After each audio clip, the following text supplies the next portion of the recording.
মা, তুমি এখানে চা বেচতেছো? তুমি আমারে আর কত কষ্ট দিবে? আমার বউ আমারে বললো চা বিক্রি করতেছে। আমি এই কথা শোনার পরে নিজেরা সামলায় রাখতে পারি না। আমি এই জন্য তোমাকে নিতে আসছি। আমি থাকতে তুমি এত কেন কষ্ট করো? ভিক্ষা করো, চা বিক্রি করো, এত কষ্ট দরকার কি তোমার? আমি না তোমার সন্তান? তুমি না আমার জন্ম দিছো? তাহলে এত কষ্ট কেন করো আম্মা? বাবারে, কিছু কিছু কষ্ট সন্তানের ভালোবাসার জন্য করতে হয়। আমি চাই নাই ভালোবাসা, আমি শুধু চাই তুমি আমার পাশে থাকবা, সবসময় আমার পাশে থাকবা। তুমি পিছিয়ে কি করছো না করছো আমি সব ভুলে গেছি। তুমি আমাকে মাফ করে এখন তুমি আমার সাথে চলো, আমার বাসায় থাকবা, চলো। না বাবা, আমি তো তোর আগেই কইছি আমি যাব না। আমি চাই না তোর সংসার অশান্তি হোক, তোরা ভালো থাক, এটাই আমি চাই। তুমি এটা কেমন কথা বলতেছো?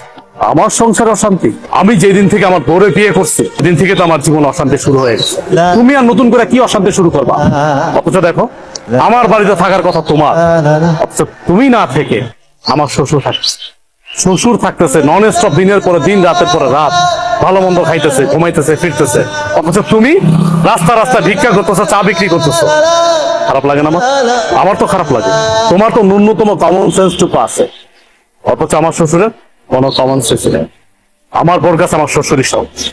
যাই হোক মা, আমি তোমার এত কথা বলতে পারতেছি না, এখন কোনো কথা আমি শুনবো না তোমার।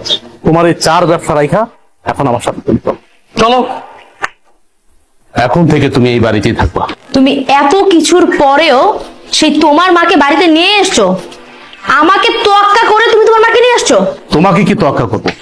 কি তোয়াক্কা করবো তোমাকে? আমি এই সংসারটা চালাই, আমি ইনকাম করি, আমি পাঁচতলায় বসে এসির বাতাস খাবো, আর আমার মা রাস্তা রাস্তা চা বিক্রি করবে, ভিক্ষা করবে, সে গাছের নিচে থাকবে। দেখো, এই সংসারটা আমার, এই সংসারটা আমি মেনটেন করি, তাই আমি যা বলবো তাই হবে। আমি তোমার মাকে নিয়ে থাকবো না এই বাড়িতে। কে কার সাথে থাকবে বা না থাকবে এটা একান্তই ডিসাইড করব আমি। তুমি ডিসাইড করার কে? কে তুমি? কে তুমি বলো? আমি কে মানে? আমি তোমার বউ। এই বাড়িটা আমার, আর এই সংসারটাও আমার। এই সংসারের সব দায়িত্ব আমি পালন করি, তুমি তো তেমন কিছুই করো না। সো আমি এই সংসারে যে ডিসিশন দিব সেটাই ফাইনাল। আর তোমার মা তোমার ছোট ভাই ঘরে টিকতে পারেনি, আমার ঘরে কেন টিকবে? হ্যাঁ, তোমার কি মনে হয় যে উনি অত ভালো একটা মেয়ের সাথে টিকতে পারলো না, আমার সাথে টিকতে পারবে? কখনোই না।